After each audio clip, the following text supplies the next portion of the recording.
다들 안녕하세요. 프로토 91회차 토신 정보방 환급 인증합니다. 당첨금은 세후 금액인 거 알고 계시죠? 다들 아시겠지만 한 경기 취소되어 당첨금이 반토막 났지만 그래도 당첨 모두 축하드리며 오늘 경기도 분석 시작해보겠습니다. 금일 첫 번째 경기 아키타 대 고우 분석 시작해 보겠습니다. 고우가 밀어붙이는 상황이라면 대응이 아주 말끔하지는 않을 것으로 본다. 공중볼 위주의 플레이도 신뢰가 가지는 않는 편이고 상대의 패스 플레이에 초반부터 휘둘리는 양상도 꽤 잦은 편. 고우가 올 시즌에는 공격 횟수 자체가 적다는 점은 약점으로 볼 여지가 있어도 오픈한 상황에서의 전개에서는 고우가 역량을 보여줄 수 있다는 점은 참고하는 편이 좋겠다. 고우의 경우 굳이 보수적인 플레이가 아니라고 하더라도 공격성이 제법 좋다. ACL에서 울산을 상대로 중앙 압박으로 꽤 좋은 역량을 보여주기도 했던 전력. 리그 19위의 공격 횟수를 기록하고 있지만 지난 경기 기준 어느 정도 자신이 주도하거나 오픈한 상황이 나오면 고우가 공격력이 떨어지는 팀은 아니라고 할 수 있을 것. 고우의 승리를 기대하고 있다. 아키타가 패스 플레이에 대한 대응 능력이 뚜렷한 편은 아니고 공격 루트도 공중볼 말고는 크게 돋보이는 모습은 아니다. 고우가 오픈한 플레이에서는 어느 정도 역량이 있는 편이기도 하고 울산을 상대로도 ACL에서 압박이라는 역량을 보여준 만큼 무시할 만한 공격력은 아니라는 평. 금일 두 번째 경기 미토올리토크 대 구마모토 분석 시작해 보겠습니다. 구마모토를 상대로는 기본적인 상성이 좋다고 할 수는 없다. 전반적으로 상대가 빌드업을 유려하게 하는 상황에서는 수비가 허물어지는 양상이 있는 편. 그나마 미토가 상대를 압박하거나 블록을 중앙에 세우고 버티는 능력은 있는 편이라서 최근에는 구마모토를 상대로 쉽게 무너지는 모습은 아니었다. 그래도 공격권이 구마모토 쪽으로 기우는 상황이라는 점은 명백할 듯. 구마모토의 기복은 역시 득점력. 나가사키나 고우를 상대로 다득점에 성공하고 있고 패스로 빌드업을 공격적으로 할 줄 아는 팀이다. 공격력이 아주 안 좋은 팀이라고 하기는 어려울 것. 다만 고점과 저점의 경기력 차이는 큰 편인데 아무래도 상대가 블록을 세우면서 버티기에 들어가는 상황에서는 어느 정도 고전하는 양상이 없지는 않다. 무승부나 구마모토의 신승 양상을 기대하고 있다. 구마모토의 경기력이나 전반적인 득점력 기복이 큰 편. 그래도 짧은 패스로 나아가는 양상을 보여줄 수는 있다. 미토가 상대 빌드업이 유려한 상황에서는 제법 고전하는 양상도 있다는 점을 무시하기는 어려울 수 있겠다. 금일 세 번째 경기 도치기 대 후지에다 분석 시작해 보겠습니다. 원정에서의 실점률이 상당히 높은 유형이다. 다만 홈에서는 아무래도 에너지 레벨 조절이 쉬운 편이라서 6경기 6실점에 나쁘지 않은 모습을 보여주고 있다. 다만 홈에서든 원정에서든 공을 잡는 시간이 긴 편이 아니다. 따라서 공격력에서의 스탯은 기대하기 어려운 전력. 홈에서도 평균 점유가 40%에 그치고 있다. 후지에다가 주도권을 잡으면서 점유율을 높이는 것은 가능한 전력이기는 하다. 다만 슈팅을 만들어내는 능력이 상당히 좋지 못한 편. 올 시즌 공격 횟수는 지난 라운드 기준 6위로 좋은데 슈팅 개수는 15위 정도다. 따라서 박스 안에서 뭔가 이루어진다고 하기보다는 상대 박스 바깥에서 공이 돌고 있다고 볼 수도 있을 듯. 무승부를 기대해 보고 있다. 주도권이야 후지에다가 잡을 가능성이 높을 것. 하지만 슈팅을 만들어내거나 박스를 타격하는 것에서는 후지에다도 하위권 팀에 가깝다.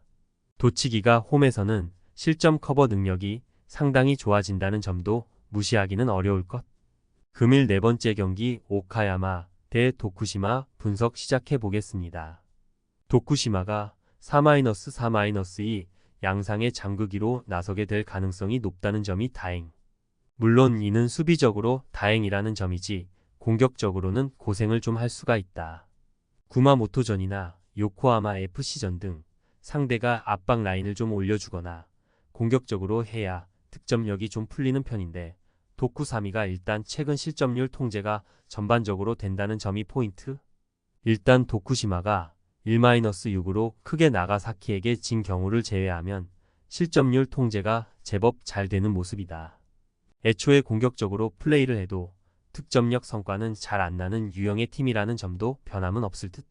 물론 이 양상에서는 오카야마에게 한 골을 허용하게 되어도 석패 양상으로 가게 될 가능성이 높다는 점은 감안하는 편이 좋기는 하다. 오카야마가 신승하거나 무승부 정도를 기대해 볼 수 있을 듯.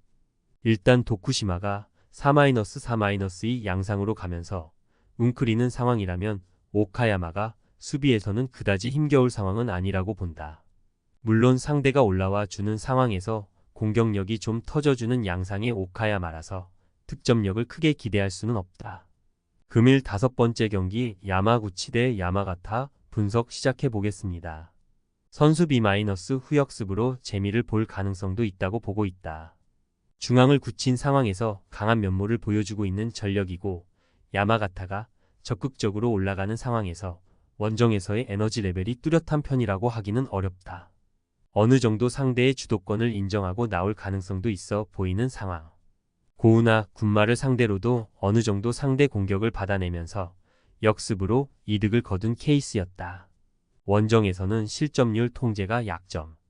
사실 올 시즌 내내 적극적으로 공세에 들어가는 상황에서도 기대 득점이 높은 편은 아니었다고 볼 수 있을 것 같다. 따라서 플래너라고 할 수 있는 공격적인 전술에 대한 믿음을 크게 주기는 어려울 것.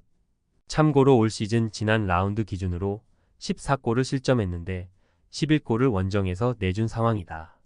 야마구치가 할 만한 상황인 듯하다. 중앙 블록을 세우면서 야마가타의 공세를 막아 세우고 역습하는 것으로 실리를 챙길 수 있을 것. 야마가타의 기대 득점이 늘 리그에서는 하위권 수준에 머무르고 있는 상황이고 수비력도 원정에서의 역량은 냉정히 홈보다는 떨어지는 전력이다. 금일 6번째 경기 오이타 대 나가사키 분석 시작해 보겠습니다. 상대에게 주도권을 내준 상황에서도 어느 정도 수비력에 대해서는 고평가를 해줄 수 있는 유형이기는 하다. 다만 오픈 플레이에서의 성과가 뚜렷하지 않다는 점이 최대 약점. 사실 수비에서도 상대가 짧은 패스로 공략에 들어간 구마모토와의 매치에서도 전반적으로 찬스를 내주지 않는 모습을 보여준 것은 아니었다. 나가사키가 일단 공격력에 대한 기복이 좀 있는 편이기는 하다. 상대가 중앙 블록을 세우고 압박을 앞선부터 하면 전진성이 아주 뚜렷한 모습은 아닌 것. 물론 최근 단기적인 페이스 자체는 좋은 편이고 공격적으로 나가는 상황에서는 오픈 플레이에서의 성과가 상당히 좋다는 점은 명백한 사실이라고 할 수 있을 것. 나가사키가 승리를 거둘 확률이 높다고 본다. 오이타의 수비력이 나쁘지는 않다고 하더라도 결국 짧은 패스로 공격적인 플레이를 하는 상대에게 찬스를 아예 내주지 않는 모습은 아니었다. 오픈 플레이에서의 득점 역량에서도 오이타보다는 나가사키의 퀄리티를 더 높게 보는 것이 합당하다고 본다. 토신 최종 조합은 영상 아래 고정 댓글로 말 걸어주시면 토신 정보방에서 무료로 공유해드립니다. 제발 손해보면서 토토하지 말고 다같이 웃으면서 즐겁게 베팅합시다. 함께 하실 분들은 부담 갖지 마시고 편하게 말 걸어주세요.